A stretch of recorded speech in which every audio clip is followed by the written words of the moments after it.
Bismillahirrahmanirrahim. Assalamu alaikum. Welcome back, student. Today we will start our lab 6, which is the rectangular patch antenna modeling in HFSS. The objective of this lab is to show you how to create, simulate and analyze a microstrip patch antenna resonating at a frequency of 7.5 GHz as shown in the figure. We have to design this antenna. We will be designing this antenna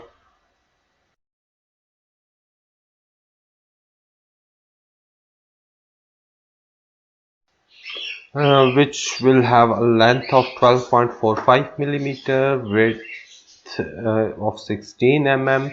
The feed line have a length of 8 mm, and this is the patch,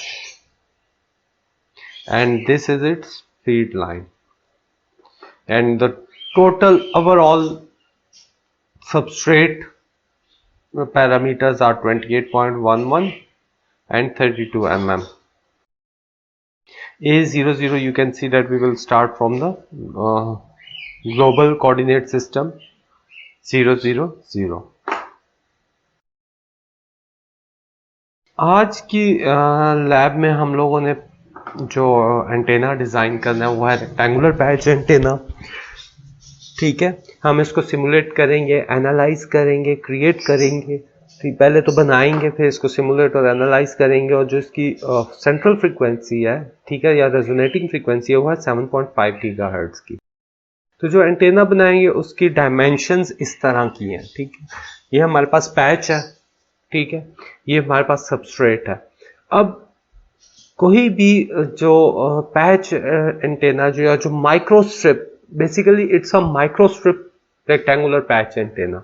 ठीक है, ये microstrip rectangular patch antenna है. ये microstrips जो ऊपर ये copper की strips होती हैं, ये हम बनाएंगे एक सबस्ट्रेट के ऊपर. ठीक है, सबस्ट्रेट एक ऐसा मटेरियल है जिसमें डाइलेक्ट्रिक कांस्टेंट है. ठीक है, जिसके जिस तरह आप जब सर्किट बनाते हो तो सर्किट के नीचे जो बोर्ड होता है वो सबस्ट्रेट का बना होता है. उस सबस्ट्रेट के बोर्ड के ऊपर कॉपर की वायरिंग होती है, या कोई भी मटेरियल होता है कॉपर की वायरिंग होती है.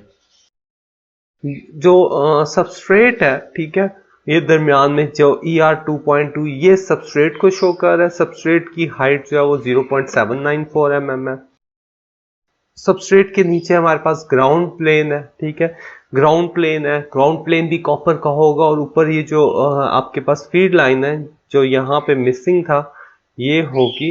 इसकी जो डायमेंशन है नीचे आप देख रहे हो वो 2.46 mm है, मिलीमीटर में. ठीक है, हम मिलीमीटर में काम कर रहे हैं. तो सबस्ट्रेट कोई भी हमारे पास डाइलेक्ट्रिक मटेरियल होता है. ज़्यादातर जो सबस्ट्रेट अवेलेबल है वो एक रॉजर ड्यूरॉयड है. ठीक है, और दूसरा रॉजर ड्यूरॉयड है, दूसरा FR4 है. FR4 और रॉजर ड्यूरॉयड ये दो ऐसे सबस्ट्रेट्स हैं जो कॉमनली यूज होते हैं. ठीक है, मार्केट में आपको मिल भी जाते हैं इनके बोर्ड. तो सबस्ट्रेट जो हमारे पास बोर्ड होता है उसके ऊपर हम काम करेंगे. सबसे पहले तो हम देखते हैं, हम इसको बना के देखते हैं कि कैसे हम इसको बनाएंगे. ठीक है, हम लोगों ने प्रोजेक्ट बनाया, प्रोजेक्ट में उसी तरह इंसर्ट हम लोग करते हैं. ठीक है, यहाँ से इंसर्ट HFSS डिजाइन किया, ये मेरे पास HFSS डिजाइन आ गया. ठीक है, ये मेरे पास सारे मॉडल्स आ रहे हैं, ये आ रहे हैं. ठीक है जी, हमने HFSS डिजाइन बना लिया. अब हमें सबस्ट्रेट बनाना है. तो वही हमें रेक्टेंगल जो बॉक्स है, ठीक है, बॉक्स पे क्लिक करना है और हमें इन पैरामीटर्स के साथ बॉक्स बनाना है. ठीक है, वो इसी तरह मैं यहाँ से ये बॉक्स ले लेता हूँ कोई भी आर्बिट्ररी रीडिंग्स के साथ. ठीक है, अब ये मेरे पास जो प्रॉपर्टीज आ रही हैं इनको मैं मॉडिफाई कर लेता हूँ जो गिवन प्रॉपर्टीज हैं इनके साथ. 28.1, 32. ठीक है, यहाँ पे मेरे पास 0 0 मेरे पास यहाँ पे देख रहे हैं यूनिट्स बाय डिफॉल्ट एमएम में ही आ रहे हैं। अगर आपके पास एमएम में नहीं है तो आपको ये चेंज करने पड़ेंगे, ठीक है। अगर एमएम में आ रहे हैं तो वेल एंड गुड, अगर नहीं है तो यूनिट्स में जाके आप कैसे चेंज करते हो मैंने आपको बताया हुआ है। 28.1 यहाँ पे आपके पास 32 आ रहा है और जी साइज आपका, हम जीरो से बैकवर्ड डाउनवर्ड जा रहे हैं, ठीक है, तो माइनस तब यूज कर रहे हैं, -0.794, ठीक है। तो -0.794 मीन्स कि हम जीरो से बिलो जा रहे हैं। ओके करेंगे तो मेरे पास कंट्रोल डी करूंगा तो मेरे पास ये एक बॉक्स बन गया, ठीक है। इसकी थिकनेस 0.794 है, ये 28.1 इस तरह, एक्स साइज 28.1 है, वाई साइज जो है 32 है, ठीक है। ये एक्स साइज है, ये जी हाइट पे आ रहा है और वो आ रहा है। अच्छा, बॉक्स 1 पे अगेन हम डबल क्लिक करके इसको नाम देते हैं सबस्ट्रेट का, क्योंकि ये सबस्ट्रेट है, ठीक है। और मटेरियल इसको हम एडिट करके रॉजर ड्यूरॉयड, ठीक है, ड्यूरॉयड डी पे करेंगे। तो ड्यूरॉयड में आपके पास ये देख रहे हैं काफी सारे आ रहे हैं, ठीक है, डायमंड भी आ रहा है। तो ये आर टी से रॉजर ये आ रहा है, रॉजर ड्यूरॉयड आर टी 5870 भी है, 5880 भी है। आई थिंक हम 5880 यूज कर रहे हैं, ऊपर जाके देख लें, 5880 यूज कर रहे हैं, ठीक है। तो मटेरियल मैंने 5880 ले लिया है, ठीक है। ट्रांसपेरेंसी अगर मैं इसकी 0.5 ले लूंगा, ठीक है, 0.5। ओके, ट्रांसपेरेंसी का आपको मैंने बताया कि जितना कितना ओपेक होगा या कितना ट्रांसपेरेंट होगा ये चीज ये बताएगा। मॉडल है, सॉल्व इनसाइड है, ठीक है, सॉल्व इनसाइड तो है ही है क्योंकि मॉडल है। ओके जी, ओके करें तो ये मेरे पास, अब आप देख रहे हो मुझे पीछे ग्रिड्स नजर आ रही हैं हल्की हल्की, तो ये ट्रांसपेरेंसी की वजह से है कि मेरे पास ये कितनी ट्रांसपेरेंसी इसकी हो। तो ये हमने सबस्ट्रेट बना लिया, मींस के वो बेस बना ली जिसके ऊपर अब हम सारा काम करेंगे। अब हम फीड लाइन बनाते हैं, ठीक है। फीड लाइन भी हम बॉक्स से बनाएंगे, ठीक है। फीड लाइन में एक बॉक्स ले लेता हूं यहां से, ये मैंने ठहरे, ये थोड़ा सा गलत हो गया।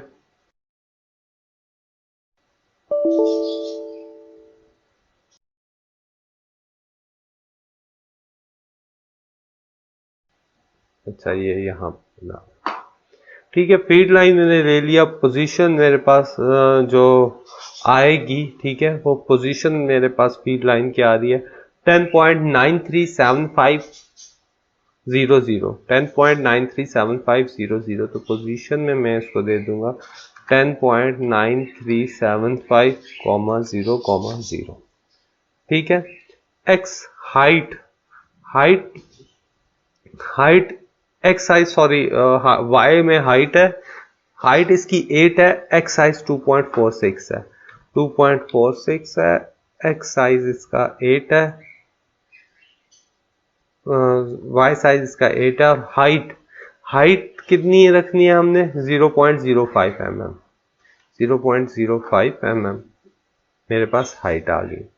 जैसे ही ओके करेंगे तो ये मेरे पास एक फील्ड आपको नजर आ रहा है, ठीक है।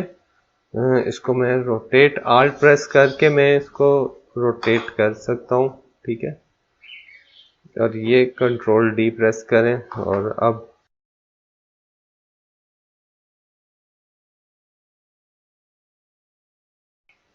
यहां से ये लेके आए,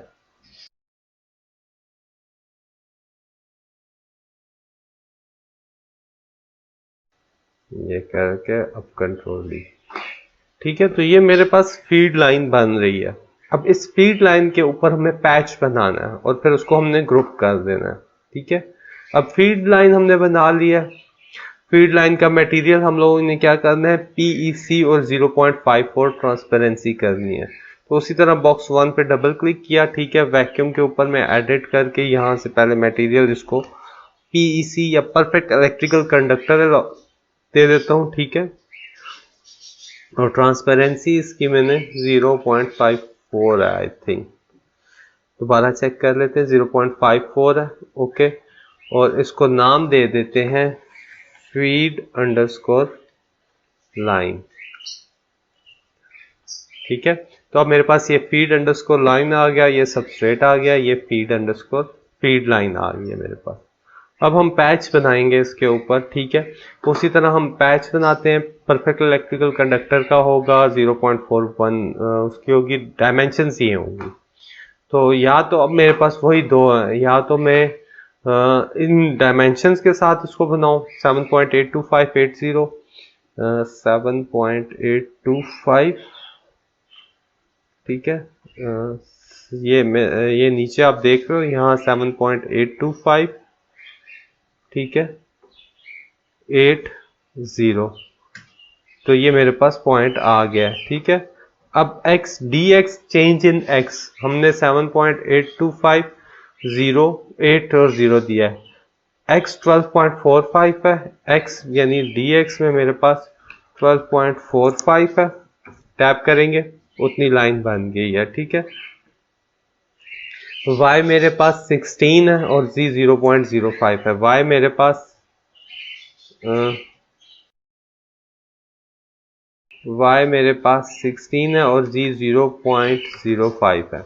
जैसे ही मैंने ओके किया मेरे पास ये आ गई, तो 7.82580। ठीक है, डायमेंशन देख लो, 7.82580 12.45 16 और 0.05 सेम डायमेंशन के साथ है। एट्रीब्यूट में यहाँ पे मैं इसका नाम चेंज करके पैच कर देता हूँ। मटेरियल अगेन मैंने PEC दे दिया। ठीक है, और ट्रांसपेरेंसी मेरे पास इसकी है ऊपर जाएं 0.41, तो मैं यहाँ पे 0.41 ओके कर देता हूँ। ओके कर, तो ये मेरे पास एक पैच है, ये उसकी फीड लाइन आ रही है। ठीक है, अब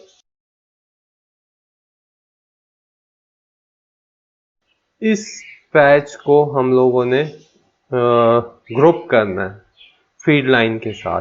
ठीक है, तो अब हम क्या कर रहे हैं, हम लोगों को patch and feed line should be one object, so we need to unite them. तो पैच और ऑब्जेक्ट को एक ही होना चाहिए, तो हम इसको यूनाइट करेंगे, वही दोनों को सिलेक्ट करके बूलियन में जाके यूनाइट कर लेंगे। ठीक है, मैंने कंट्रोल प्रेस करके दोनों को सिलेक्ट कर दिया, या ये कंट्रोल फीड लाइन और पैच को सिलेक्ट करके राइट क्लिक किया, एडिट में गया, बूलियन में गया, ये मैंने यूनाइट कर लिया। तो अब ये मेरे पास पैच और फीड लाइन एक ही हो गया।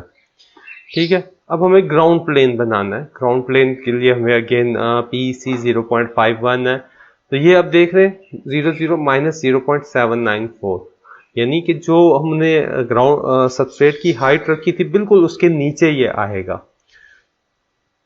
ठीक है, यहां से मैं बॉक्स बना लेता हूं अगेन। चलो ये मैंने बना लिया। ठीक है, कमांड में जाते हैं तो मैं 0,0, माइनस 0.794। ठीक है, माइनस 0.794 उसको नीचे की तरफ ले जाएगा। 28.1 28.1। ठीक है, और 32 और यहाँ पे माइनस 0.05 के नीचे की तरफ जाएगा। और एट्रीब्यूट में जा रहे हैं, यहाँ से अगेन मटेरियल मैंने PEC लिख लिया। बॉक्स 1 को मैं यहाँ पे ग्राउंड का नाम दे देता हूँ, और ठीक है ग्राउंड का नाम दे दिया, और 0.51 मैंने इसकी ट्रांसपेरेंसी रख लिया। ठीक है, तो यहाँ पे मैं 0.51 दे देता हूँ। ओके किया, तो ये आप देख रहे हैं मेरे पास जो सबस्ट्रेट है उसके बिल्कुल नीचे ये लेयर लग रही है। ठीक है, ये ऊपर सबस्ट्रेट है, ये नीचे ग्राउंड है, तो ये ग्राउंड है। ठीक है, ये मेरे पास सबस्ट्रेट है, तो सबस्ट्रेट के बिल्कुल नीचे मेरे पास ग्राउंड प्लेन आ गया। अब मुझे इसको पोर्ट बनानी है। ठीक है, तो अब हम पोर्ट बनाएंगे। ग्राउंड प्लेन हमारे पास बन गया। ठीक है, एक्साइटेशन या पोर्ट बनाएंगे, तो पोर्ट आपको पता है कि हम लोगों को रेक्टेंगल देना है। ठीक है, रेक्टेंगल देना है और इसका एक्सेस चेंज करना है। तो पहले एक्स ये वाई के अकॉर्डिंग है, तो मैं अभी तक जो हम काम कर रहे थे, ठीक है, वो कमांड में एट्रीब्यूट में देखें तो ओके आ गया। ठीक, क्रिएट रह गया, यहाँ पे आपको जी के होगा, तो मुझे इसको एक्स के अगेंस्ट करना है। तो अब मेरे पास ये पोर्ट जो है वो एक्स एक्सिस के अगेंस्ट आई है, ठीक है, सॉरी वाई के अगेंस्ट देना है। एक्स नहीं होगा यहाँ पे, एक्सिस इसका वाई करके ओके करेंगे। तो पहले ये चेंज करना है, ठीक है। अब ये मेरे पास पोर्ट जो है ऊपर ये वाई एक्सिस के अगेंस्ट चली गई है। तो इसको मेजरमेंट्स देते हैं 10.937500, ठीक है। उसी तरह क्रिएट पे डबल क्लिक करेंगे, कमांड एट्रीब्यूट्स खोल लेंगे, 10.9375 ठीक है। पोजीशन आ गया। एक्स साइज में अगर मैं देखूं, एक्स साइज मेरे पास 2.4625 है, यानी 2.4625 आ रहा है। और z साइज जो है मेरे पास वो अगेन 0.05 होगा, -0.8 है, ठीक है जी, -0.8 आ रहा है। ओके करें तो ये मेरे पास मेरे पास पोर्ट बन गई है, ठीक है। इसी पोर्ट को हम एक्साइटेशन असाइन करेंगे ताकि हम जब इसको एनालाइज करें तो उसको सोर्स जो मिले वो ये यहाँ से इस पोर्ट के थ्रू मिल रहा हो एंटीना को, ठीक है। राइट क्लिक करेंगे, sine excitation, it is wave port है हमारे पास, ठीक है। Name click next to define the line of integration is defined from bottom middle point to upper middle point and keep other values as default. तो मैंने आप लोगों को पहले भी बताया था कि जब हम लाइन ऑफ इंटीग्रेशन डिफाइन करते हैं तो हम बॉटम मिडल से टॉप मिडल की तरफ जाते हैं। तो मैंने इसी रेक्टेंगल पे राइट क्लिक किया, ठीक है। असाइन एक्साइटेशन, हम वेव पोर्ट असाइन कर रहे हैं ना, 1 हो गया। लाइन ऑफ इंटीग्रेशन हम डिफाइन करेंगे, न्यू लाइन तकरीबन मिडल ये है और इसका ये है टॉप, ठीक है। तो लाइन मेरे पास वेव डिफाइन हो गई है। नेक्स्ट करके मुझे फिनिश करना है। बैक करें तो ये पोलैरिटी इंटीग्रेशन लाइन सब कुछ ठीक है। नेक्स्ट करके इसको फिनिश कर दें। तो ये मेरे पास एक्साइटेशन में देखें तो ये वेव पोर्ट असाइन हो गई है, ठीक है। ये मेरे पास वेव पोर्ट है। अब हमें रेडिएशन बाउंड्री बनानी है। रेडिएशन बाउंड्री जाहिर बात है एब्जॉर्बिंग बाउंड्री कंडीशंस होनी चाहिए, ठीक है, जिसमें जिसकी वजह से हमें फॉर फील्ड एनालिसिस कर सकेंगे इसका। तो फॉर फील्ड एनालिसिस के लिए हम लोगों को अगेन एक बॉक्स बनाना पड़ेगा, ठीक है, और उसकी डायमेंशंस ये हैं। तो बॉक्स को मैंने आपको पहले भी बताया था, हम जब रेडिएशन बाउंड्री बनाते हैं तो बॉक्स को हम यूजुअली मॉडल वायर फ्रेम कर देते हैं, ठीक है। वायर फ्रेम करने का फायदा ये होता है कि वो हमें अंदर का ऑब्जेक्ट, उसके अंदर का ऑब्जेक्ट नजर आ रहा है। मटेरियल इसमें एयर दे दिया है और ट्रांसपेरेंसी 0.77 है, ठीक है। यहाँ पे मटेरियल एडिट करें, मटेरियल एयर आ गया, ठीक है, मटेरियल एयर दे दिया है और यहाँ पे 0.77 है, 0.77 कीबोर्ड से मैंने पंच कर लिया। ओके, बॉक्स वन कर लें या इसको रेड कर दें या जो भी बाउंड्री दे दें, जो भी आपको नाम बेहतर लगे, ठीक है। मैं इसको बाउंड्री का नाम दे देता हूँ, ठीक है। ये मेरे पास एट्रीब्यूट। अब कमांड में आ जाते हैं। कमांड प्रॉपर्टीज में देखें तो मेरे पास -5 -5 -5.794, ठीक है, -5 -5 -5.794, ये मेरे पास इसकी स्टार्टिंग पॉइंट होगा, ठीक है। 33.1 एक्स साइज है, 33.1 एक्स साइज है, वाई साइज इसका 45 है और जी साइज इसका रेडिएशन बाउंड्री का 10.974 है। तो 10.974 है या 794 है, मुझे दोबारा 794 है, 794 आ रहा है। ओके करें तो ये मेरे पास कंट्रोल डी प्रेस करते हैं तो ये अब देखें वायर फ्रेम की वजह से मुझे अंदर का ऑब्जेक्ट नजर आ रहा है, ठीक है। डायमेंशंस अगर हम इस बॉक्स की देखें, क्रिएट बॉक्स पे -5 -5 ठीक है। सिर्फ जी साइज जो है वो बाकी सारा आपका -5 ही आ रहा है, ठीक है। एक्स साइज 33.1 है, वाई साइज 45 है और जी साइज 10.974 है। ठीक है, तो ये मेरे पास एक्स साइज है, ये मेरे पास वाई साइज है और ये मेरे पास जी की हाइट है। तो ये इस बाउंड्री के अंदर मेरे पास पैच एंटेना आ गया। ठीक है, कंट्रोल डी प्रेस करते हैं। अब इसको हम रेडिएशन बाउंड्री असाइन करेंगे। ठीक है, पूरे बॉक्स को करना है क्योंकि ग्राउंड प्लेन हमने बनाया हुआ है। ठीक है, तो ग्राउंड प्लेन हमने बनाया हुआ, हमने पूरे बॉक्स को सिलेक्ट करना है, बाउंड्री पे राइट क्लिक करना है, एडिट असाइन बाउंड्री में जाएं, यहाँ पे रेडिएशन में आ जाए। ठीक है, रेड वन ओके। अब आप यहाँ पे देखेंगे तो ये हमारे पास रेडिएशन बाउंड्री बन गई है। ठीक है, अब हम लोगों ने एनालिसिस सेटअप डिफाइन करना है। ठीक है, मेरे पास सेंट्रल फ्रीक्वेंसी 7.5 गीगाहर्ट्ज है, पासेस 20 हैं और डेल्टा वो है, और फिर हमने स्वीप ऐड करना है। ठीक है, 5 to 10 गीगाहर्ट्ज का 500 पॉइंट्स का। तो मैं एनालिसिस पे राइट क्लिक करता हूँ, ऐड सोल्यूशन सेटअप पे जाऊंगा। ठीक है, सेटअप 1 दे दे, सेंट्रल सोल्यूशन फ्रीक्वेंसी मेरे पास 7.5 गीगाहर्ट्ज है, पासेस मेरे पास 20 है। ठीक है, दोबारा कंफर्म कर लेते हैं, 7.5 गीगाहर्ट्ज, पासेस 20 है। ठीक है, 7.5 गीगाहर्ट्ज, पासेस 20 है, ओके कर दिया। ठीक है, अब एनालिसिस पे प्लस पे क्लिक करें तो सेटअप 1 पे राइट क्लिक करके ऐड फ्रीक्वेंसी स्वीप कर दें। ठीक है, मैं फास्ट चाहिए, लीनियर काउंट चाहिए 5 to 10 गीगाहर्ट्ज आई थिंक, हाँ 5 to 10 है, हाँ जी 5 to 10 गीगाहर्ट्ज है और 500 काउंट्स है मेरे पास, तो ओके कर दिया। तो ये मैंने फ्रीक्वेंसी स्वीप और वगैरह और सोल्यूशन सेटअप ऐड कर दिया।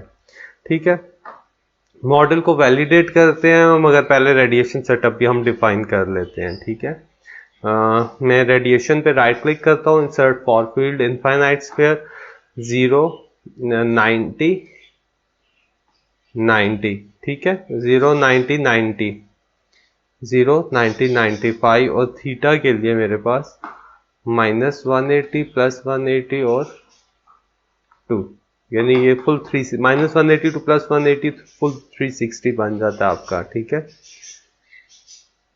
और इसको हम ओके कर देते हैं।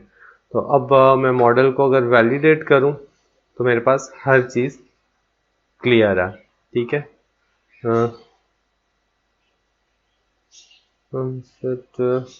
और सोल्यूशन टाइप हमारे पास आज ड्रिवन मॉडल ही है। मैं इसको क्लियर मैसेजेस करता हूँ और अब मैं इसको एनालाइज करता हूँ। एनालाइज करने से पहले हमें इसको सेव करना पड़ेगा। ओके, प्रोजेक्ट 5 के नाम से मैंने सेव किया और ये मेरे पास इसका एनालिसिस शुरू हो गया। एनालिसिस हो जाएगा तो फिर उसके बाद हमारे पास अच्छा पोर्ट रिफाइनमेंट एरर आ रहा है, port 1 is assigned to face only allowed with lump ports. अच्छा, यहाँ पे थोड़ा सा प्रॉब्लम ये है कि प्रीवियस वर्जन्स में यहाँ पे वेव पोर्ट चलती थी। ठीक है, मगर अब इस 11th वर्जन में ये एक थोड़ा सा प्रॉब्लम है, तो इसको हमें लंप पोर्ट डिफाइन करना पड़ता है। ठीक है, तो मैंने इसीलिए पहले नहीं किया कि आपको पता चले कि हम वेव पोर्ट की जगह लंप पोर्ट क्यों कर रहे हैं। मैं अगेन एक्साइटेशन में जाता हूँ, इस एक्साइटेशन को मैंने डिलीट कर दिया। ठीक है, मैं यहाँ पे इस शीट पे रेक्टेंगल पे क्लिक करता हूँ, थोड़ा जूम इसलिए कर रहे हैं कि middle top middle bottom middle से हमें लाइन ऑफ इंटीग्रेशन डिफाइन करनी पड़ती है। तो असाइन एक्साइटेशन वेव पोर्ट की जगह मुझे लंप पोर्ट करना है। ठीक है, 1 हो गया। नेक्स्ट कर दे line of integration new, top middle bottom middle से टॉप मिडल की तरफ देख लें, डिफाइन हो गई है। नेक्स्ट करके फिनिश करें। ठीक है, तो अब ये मेरे पास लंप पोर्ट डिफाइन हो गई है। मैं प्रीवियस मैसेजेस क्लियर करता हूँ और अब इसका एनालिसिस स्टार्ट करता हूँ।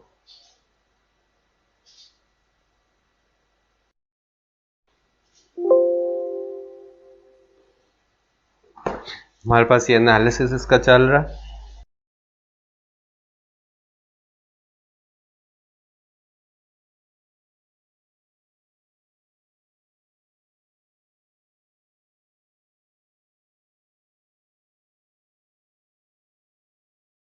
हमारे पास 20 पासेस हमने दिए थे कि मैक्सिमम 20 पास ले कन्वर्ज करने के लिए, मगर अगर उससे पहले ये कन्वर्ज कर जाता इसका सॉल्यूशन तो हमारे पास वो पासेस बाकी स्टॉप हो जाते हैं।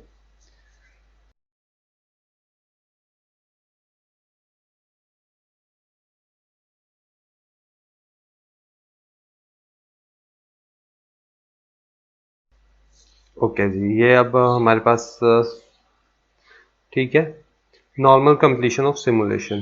तो नॉर्मली कंप्लीट हुआ है, कोई एरर नहीं है। अब हम इसके रिजल्ट्स पे जाते हैं। रिजल्ट से सबसे पहले हम सोल्यूशन डेटा पे बात करेंगे, ठीक है। कन्वर्जेंस पे आएंगे तो 12 पास इसने कंप्लीट किए हैं, ठीक है। 12 पासेस के अंदर ये कन्वर्ज कर गया है। अगर मैं इसका प्लॉट देखूं तो मेरे पास ये 12 पासेस में इसने 0.02 अचीव किया है, ठीक है। मैट्रिक्स डेटा मेरे पास ये आ रहा है। मैश सोल्यूशन में मेरे पास बाउंड्री, स्पीड लाइन, ग्राउंड और सबस्ट्रेट आ रहे हैं, ठीक है। ये आ रहे हैं मैट्रिक्स डेटा में है मेरे पास। सिंगल पोर्ट नेटवर्क है तो मेरे पास एस पैरामीटर्स इसके आ रहे हैं। कन्वर्जेंस का प्लॉट मेरे पास ये आ रहा है और प्रोफाइल ये आ रहा है। तो टोटल टाइम जो इसको रियल टाइम 13 सेकेंड्स लगे हैं। सीपीयू टाइम इसमें 12 सेकेंड्स था। बाकी ये सारा इसका प्रोफाइल में आप देख सकते हैं जो रीडिंग है। क्लोज करते हैं तो सोल्यूशन डेटा, सोल्यूशन डेटा हमने देख लिया, ठीक है। हमने देखा कि कैसे कितने पासेस के बाद कन्वर्ज कर रहा है। अब हमें रिपोर्ट देखनी है, कन्वर्जेंस की रिपोर्ट मैंने आपको बता दी है। एस पैरामीटर, रेडिएशन प्लॉट और 3D पोलर प्लॉट देखते हैं। तो एस पैरामीटर्स देखते हैं कि क्रिएट मॉडल सोल्यूशन की ये मेरे पास 7.5 पे मैच भी हो रहा है या नहीं। तो एग्जैक्टली ये 7.5 पे मेरे पास मैचिंग इसकी हो रही है, तकरीबन 10 dB के ऊपर ये मुझे रिजल्ट दे रहा है ऑन 7.5, ठीक है।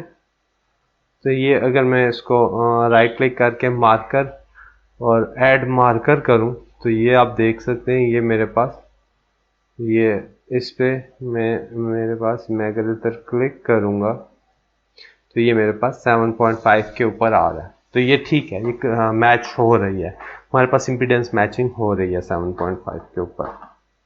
तो एस पैरामीटर का ग्राफ मेरे पास ये है, ठीक है। ये एस पैरामीटर्स की वैल्यूज हैं, ये फ्रीक्वेंसीज हैं। एस पैरामीटर्स के वैल्यूज हम लोगों ने देख लिए हैं, ठीक है। हम इसका गेन भी देख सकते हैं रेक्टेंगुलर प्लॉट से, ठीक है। VSWR भी देख सकते हैं। अगर मैं इसका VSWR का प्लॉट लेता हूँ dBs के ऊपर,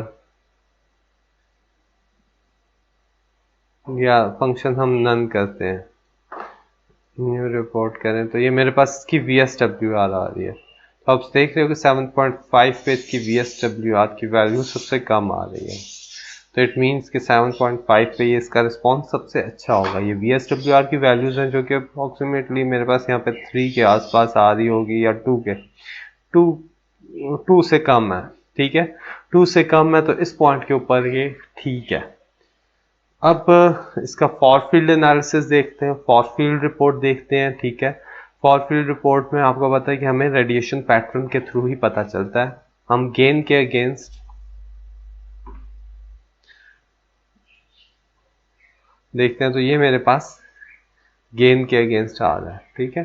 तो ये आप देख रहे हैं कि मेरे पास वही हॉर्न की तरह का, इट मीन्स कि पैच एंटेना भी डायरेक्शनल एंटेना है, ठीक है। ये पैच हॉर्न फीड की तरह का आ रहा रिस्पॉन्स आ रहा है। तो पैच एंटेना भी आपके पास डायरेक्शनल एंटेना ही होता है, ठीक है। ये सामने वाली साइड पे ये मैक्सिमम थ्रो कर रहा है, ठीक है। इसकी अगर बीम विड्थ हम निकालें तो अप्रॉक्सीमेटली मेरे पास यहाँ से यहाँ तक इसकी बीम विड्थ मुझे निकालनी है, ठीक है। तो बीम विड्थ निकालने के लिए -3 dB पॉइंट्स ले लेते हैं। सपोज कि वो -3 dB पॉइंट्स ये आ रहे हैं। तो ये मेरे पास इसकी बीम विड्थ है, ये मेरे पास इसकी बीम विड्थ आ रही है। बीम विड्थ का एंगल देख लें, ठीक है। तकरीबन 60 डिग्री की 60 डिग्री की ये बीम विड्थ आ रही है, ठीक है। तो बीम विड्थ हमने देख लिया इसमें रेडिएशन पैटर्न में, और हमने देखा है कि किस तरह से हमारे पास ये किस तरफ इसका थ्रो किस तरफ है वेव्स का। अगर मैं 3D पोलर प्लॉट पे करूं तो वो हमारे पास फार फील्ड एनालिसिस का 3D पोलर प्लॉट है,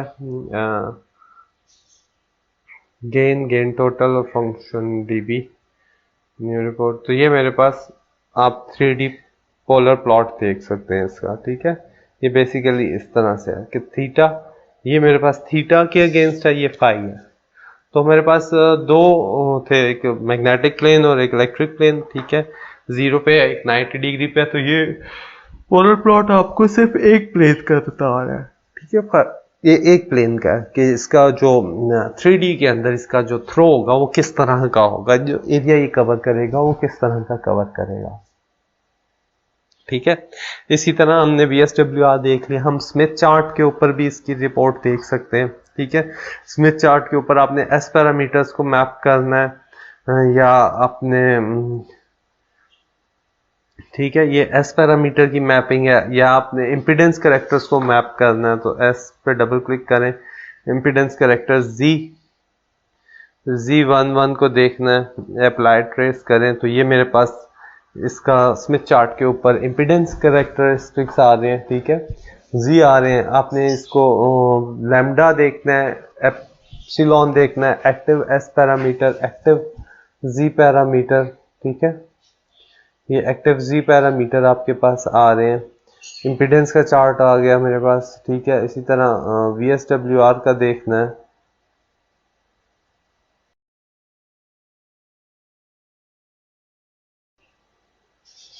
VSWR का ऑलरेडी है मेरे पास, मेरे ख्याल में वो तभी नहीं ऐड कर रहा, ये VSWR का है हमारे पास, ठीक है। तो जी पैरामीटर पे, एस पे आउटपुट वेरिएबल्स ये सारे आ रहे हैं मेरे पास।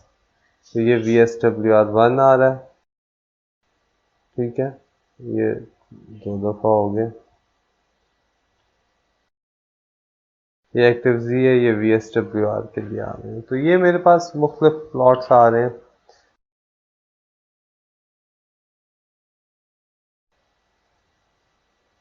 ये VSWR आ गया, ठीक है, अप्लाई किया ट्रेस पे तो ये VSWR का प्लॉट खुल गया।